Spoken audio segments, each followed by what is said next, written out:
With a simple jig and a pattern, you can use your table saw to cut multiple identical pieces. The jig is described in issue 81 of Shop Notes magazine. It's just a T-shaped auxiliary fence that clamps to the saw's rip fence. The blade is adjusted to just under the horizontal guide arm. The secret is to align the edge of the fence with the outside edge of the blade. A small square helps with this alignment, but I like to leave a little wiggle room and then fine-tune the placement with some test cuts. The pieces I'm cutting are for a corner cupboard. First I made an MDF pattern the exact size and shape of my pieces. You'll see that in a moment. Next I glued up a blank for each shelf and cut them close to finished shape on the bandsaw. Then I used carpet tape to hold the pattern onto the blank.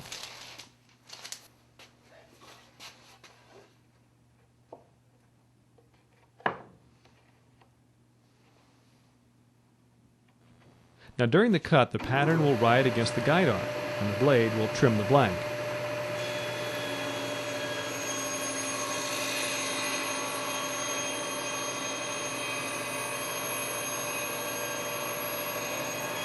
After the first pass, you can see that the cut isn't perfectly flush with the pattern. A minor adjustment of the fence takes care of that.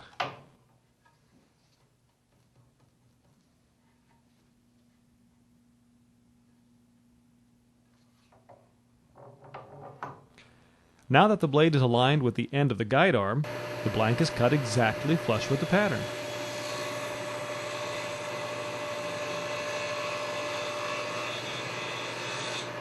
I can just continue around the remaining sides to cut the blank to shape.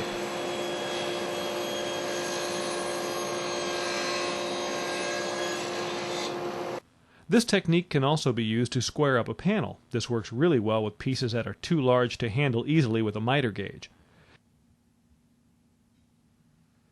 First, draw a line square with an edge. Then fasten a cleat along the line. You can use carpet tape if you don't want to leave any marks, otherwise you can tack it in place with nails or screws. Now as the cleat rides along the guide arm, the corner is squared up. And you can adapt this technique to cut a taper along an edge too.